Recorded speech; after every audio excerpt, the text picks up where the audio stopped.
My Lords, I rise in the middle of a long, important and well-informed debate, but I first felt that it was getting to the heart of what this bill really should be about, with the contribution of the noble Lord Blunkett, who showed appropriate preparedness to accept responsibility for the state of childhood in the UK today, the many children being failed by expulsion, off-rolling, schools that in no way meet their needs, that suppress their energy and enthusiasm and fail to value their talents. We're so keen on league tables, but why are we not every day focusing on the fact that the UK is ranked lowest in children's well-being in Europe? That reflects poverty, poor housing, poor food so many children are forced to survive in, the kind of systemic obstacles that the noble lady, the Minister, referred to in her introduction. And I'm very keen to see the government doing a lot more about that, C2 child benefit cap. But I am also sad to say that it reflects the very structure, nature and direction of our schools. The two parts of this bill, sadly, are working against each other. Schools are damaging well-being, and that is not how it should be. I stress that I'm not blaming teachers forced to turn their classrooms into exam factories, their corridors into battlegrounds, suppressing all natural inclinations of young people. But the directions from the centre, from successive governments in Westminster, have seized control from local authorities, removing local democratic control, and enforced their own ideas and those of commercially linked giant academy chains.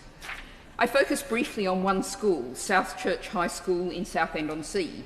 It has just brought in so-called silent transitions, changeover from lessons at which being caught saying a word to a friend, an exclamation of anger, will result in a 1-hour detention.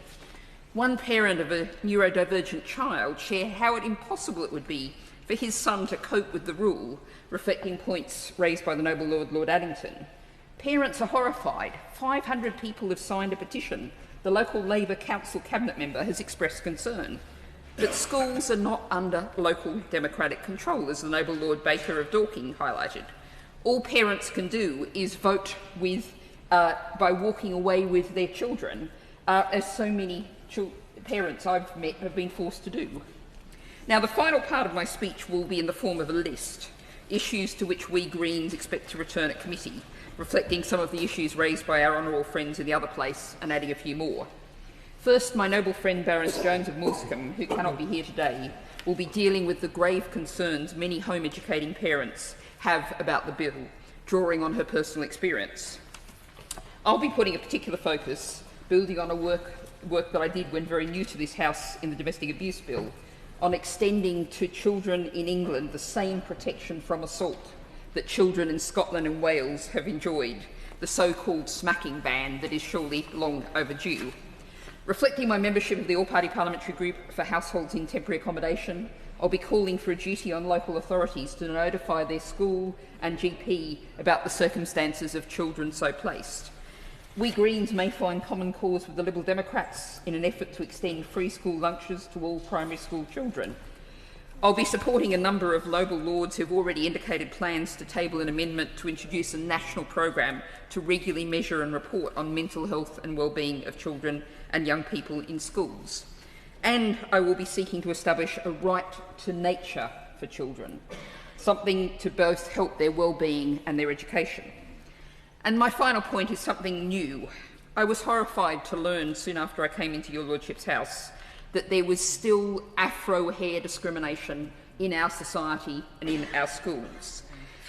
You would think it was illegal under the Equality Act, and it should be, but hair texture is not explicitly named as a protected characteristic. Pupils are still being told in school that their hair is too big. What does it do to a child to be so labelled?